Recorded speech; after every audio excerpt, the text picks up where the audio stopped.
అలా మేము మొదటి నుంచి కూడా మేము అధికారంలో ఉన్నా లేకున్నా కూడా భారతీయ జనతా పార్టీ నాయకులమందరం కూడా మొదటి నుంచి అప్పుడు నక్సలైట్లను ఆ పేరుతో మన మావోయిస్టులు అందరూ కూడా మనం చెప్తూ వస్తున్నాం. మేము తుపాకీ గొట్టం ద్వారా ఏమీ సాధించలేరు, దీన్ని ప్రజలు స్వాగతించరు, హర్షించరు అని చెప్పి మొదటి నుంచి చెప్పుకుంటూ వస్తున్నాం. మేము వాళ్ళు ఏమైంది, అంతమంది ప్రాణాలు తీసుకుంటారు, చాలా మంది మా కార్యకర్తల ప్రాణాలు తీస్తారు, పోలీసుల ప్రాణాలు తీస్తారు, అమాయక ఎస్సీ సామాజిక వర్గానికి సంబంధించి పేద ప్రజల ప్రాణాలు తీస్తారు. మీరు వాళ్ళ లాస్ట్ కు వాళ్ళ నాయకులు పౌరకుల సంఘం నాయకులే మావోయిజం అంతరించిపోయింది అని చెప్పి ఇవాళ ఒప్పుకున్నారు. అంటే ఇన్ని రోజులుగా మీరు గుర్తించకుండా అమాయక పిల్లలను యువతను రెచ్చగొట్టి వాళ్ళ ప్రాణాలను బలిగొనడానికి ప్రధాన కారకులు వీళ్లే, అర్బన్ నక్సల్స్.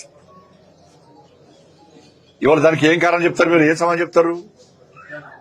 చనిపోయిన కుటుంబాలకు వాళ్ళు ఏడుస్తున్న గోస పడుతున్నారు, వాళ్ళంతా తిండికి లేదు పాపం వాళ్ళకు. వీళ్ళ తెలియదు, వీళ్ళ అర్బన్ నక్సల్స్ వీళ్ళ తెలియదు, తల్లిదండ్రుల బాధలు తెలియదు, వాళ్ళు పడే బాధలు తెలియదు, భర్తలను కోల్పోయిన భార్యల బాధలు తెలియదు, భార్యలను కోల్పోయిన భర్తల బాధలు తెలియదు, పసిపిల్లలు మైనర్ పిల్లలను కూడా తుపాకీ పట్టించి జంగల్లో తిప్పినటువంటి ఈ మూర్ఖత్వ సిద్ధాంతం మంచిది కాదు అని చెప్పి గుర్తించకుండా అంతా జరిగినాక అంతరించిపోయే టైంలో అంతరించిపోయింది అని ఒక పులిస్ స్టాప్ పెడితే సరిపోతుంది. అది ఇవాళ మాట్లాడండి, మాట్లాడితే దానికి సోషల్ మీడియాలో బండి సంజయ్ టార్గెట్ చేసి చేస్తానని దాన్ని భయపడటం కాదు. నేను అన్న మాట కట్టుబడి ఉండే వ్యక్తిని నేను. ఇవాళ అర్బన్ నక్సల్స్ మీరు ఇక్కడ ఉండి మీడియా ద్వారా సోషల్ మీడియా ద్వారా రెచ్చగొట్టి ఇవాళ అమాయక ప్రజలను మాయమాటలు చెప్పించి రెచ్చగొట్టి వాళ్ళని మోసం చేసి వాళ్ళ ప్రాణాలు కోల్పోవడానికి ప్రధాన కారకులు మీరే. దాని సమాధానం మీరే చెప్పాలి. ఏం సాధించలేదన్న విషయం స్పష్టమైంది. ఇవాళ మీరు ఏం చేస్తున్నారు? ఇవాళ తెలంగాణ రాష్ట్రంలో ఈ అర్బన్ నక్సల్స్ పౌరకుల సంఘం నాయకుల ఇంకో రకంగా సంఘాలందరూ కూడా ప్రభుత్వ పాలనలో భాగస్వామ్యమైన వీళ్ళు. మీ సిద్ధాంతం ఏంది? పాలకులు ప్రజలను ప్రజా వ్యతిరేక కార్యక్రమాలు చేపట్టినప్పుడు, పేదలకు అన్యాయం జరిగినప్పుడు పేదల తరపున ఫైట్ చేయాల్సింది, ప్రశ్నించాల్సింది మీరు. మీ సిద్ధాంతం అదే కదా. మరి వాళ్ళ కాంగ్రెస్ పార్టీ అధికారంలో, తెలంగాణ రాష్ట్రంలో అధికారంలో ఉంటే మీరు నామినేటెడ్ పోస్టులు తీసుకుంటున్నారు, వివిధ కమిటీల్లో ఉంటున్నారు, ఈ ప్రభుత్వంలో భాగస్వామ్యమైన మీరు. అంటే కాంగ్రెస్ పార్టీ ప్రభుత్వంలో తెలంగాణ రాష్ట్రంలో పేదలకు న్యాయం జరుగుతుందని మీరు భావించిరా? ఏది మీ సిద్ధాంతం? అర్బన్ నక్సల్స్ మీ సిద్ధాంతం ఏంది? నామినేటెడ్ పోస్టులు తీసుకుంటారు, కమిటీలలో ఉంటారు, ఈ ప్రభుత్వానికి వత్తాసు పలుకుతున్నారు, పరోక్షంగా ప్రత్యక్షంగా ఈ కాంగ్రెస్ పార్టీ పాలనలో భాగస్వామ్యం అయ్యారు. అంటే తెలంగాణ రాష్ట్రంలో పేదలు ప్రశాంతంగా జీవిస్తున్నారా? 2,500 రూపాయలు ఇచ్చిరా? ఎందుకు సపోర్ట్ చేస్తున్నారు మీరు? పేదలకు భూములు ఇచ్చిరా? ఎందుకు సపోర్ట్ ఇస్తున్నారు మీరు? 4,000 రూపాయలు ఆసరా పెన్షన్ ఇస్తున్నారు కాంగ్రెస్ పార్టీ ప్రభుత్వం, ఇచ్చిరా? ఎందుకు సపోర్ట్ చేస్తున్నారు? రైతుల పరిస్థితి ఏంది?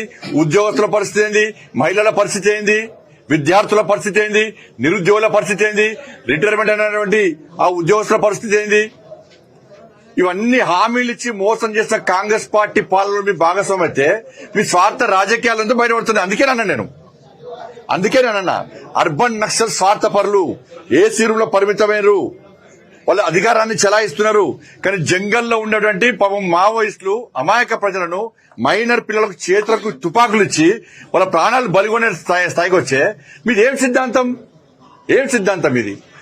ఇవాళ మీకు కాంగ్రెస్ పార్టీ మంచి జరిగింది. ఇప్పుడు నరేంద్ర మోడీ గారి ప్రభుత్వము నేషనల్ హైవేస్ ఇస్తున్నది, రైల్వేస్ కు నిలుస్తున్నది, పేదలకు ప్రధానమంత్రి ఆవాస్ యోజన కింద ఇళ్లు కట్టిస్తున్నాం, రైతు కిసాన్ సమ్మాన్ కింద పైసలు ఇస్తున్నాం, రైతులకు సబ్సిడీ ఇస్తున్నాం, బియ్యం ఇస్తున్నాం, వడ్లు కొనుగోలు చేస్తున్నాం, ప్రధానమంత్రి రోజ్గార్ మేళా కింద 10 లక్షల మందికి ఉద్యోగాలు ఇచ్చినాం, ఉచిత ఉజ్వల గ్యాస్ ఇచ్చినాం, అన్ని గ్రామ పంచాయతీలకు నిధులు ఇచ్చినాం, శ్మశాన వాటికలకు పైసలు ఇచ్చినాం, గ్రేవ్ యార్డ్లకు మన కంప్యూటర్లకు పైసలు ఇచ్చినాం, రోడ్లు వేయించినాం,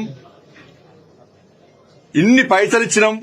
ఆర్థిక ప్రగతిలో ఇవాళ 4వ స్థానానికి భారతదేశం రావడాన్ని మీరు స్వాగతిస్తారా, సమర్థిస్తారా, ఎవరు వ్యతిరేకిస్తారా?